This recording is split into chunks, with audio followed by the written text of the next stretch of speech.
Well, Billy and Mark are with you again, and it's approaching March 1st, and we're standing on the 9th green. We thought we'd give you an update as to conditions as we're on the way to spring. You can see there's a lot of snow on the ground still, but it's patchy in places. And although, let's remember, it's still winter. And we got Billy now with us and doing our annual kind of preseason evaluation of turf and greens and such. Go ahead, Bill.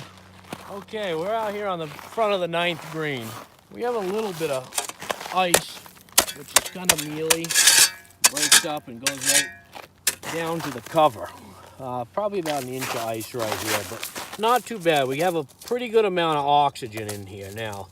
So with the warm weather that we've had, kind of up and down, we're losing a lot of this, and we're kind of keeping an eye on it, monitor it, and if we have to get out here in the next couple of weeks, we might start slinging the black sand based on the weather and see what happens. Here's, we're getting closer to the middle of the green, and looks pretty good. We got 5 or 6 inches. That's the cover that you can see. Yeah, 5 or 6 inches of snow on top of everything, and right on the surface of the cover, there is just a little bit of ice, but not bad, being protected by the snow right now. We are now standing on the 18th green, and Billy's going to explain a few of the winterized features in place. Okay, here on the 18th green, a little different story from the 9th, but we still have the permeable cover. Right. Underneath this is the Inca mat, which you can kind of see the width of it running down through here. And that indentation, you run your fingers. Yeah, that's a sod slit. The sod slits that we cut out in the fall are about 5 inches wide and run the whole length through to get the winter drainage. Right. So when we have these crazy winters with a lot of rain and things like that, the water gets into here and runs out this channel and down the front of the green rather than sit on the green and kill turf. And what else? A little update on the driving range turf. Driving range turf is looking pretty good. We had some ice up here last week, but it's kind of turned into a melted, mealy, slushy looking stuff. Yeah. So no concerns up here whatsoever. I think we're going to come out of this in pretty good shape. All right, good going. So we're standing on the 10th tee. I'm sorry, the 10th green, looking back to the tee. And you can see there's a lot of snow out here.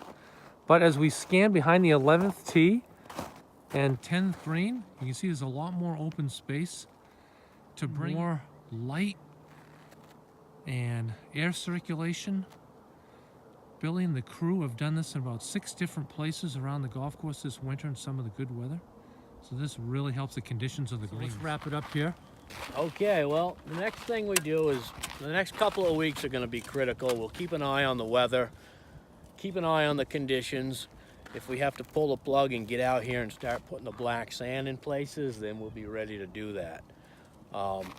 Biggest thing is just watching the weather and watch the conditions. So far, we are in pretty good shape. I don't see that there's any issues. We may have a couple of isolated spots on tees and fairways.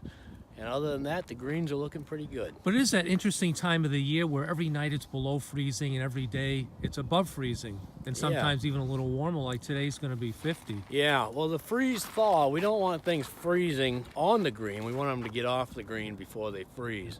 And so far, we have every indication of that's how it's going. Right, well, you're the guy, and people hear it from your lips. You know, we know that we're heading towards another good year. Yeah. So thanks, Billy. Thank you.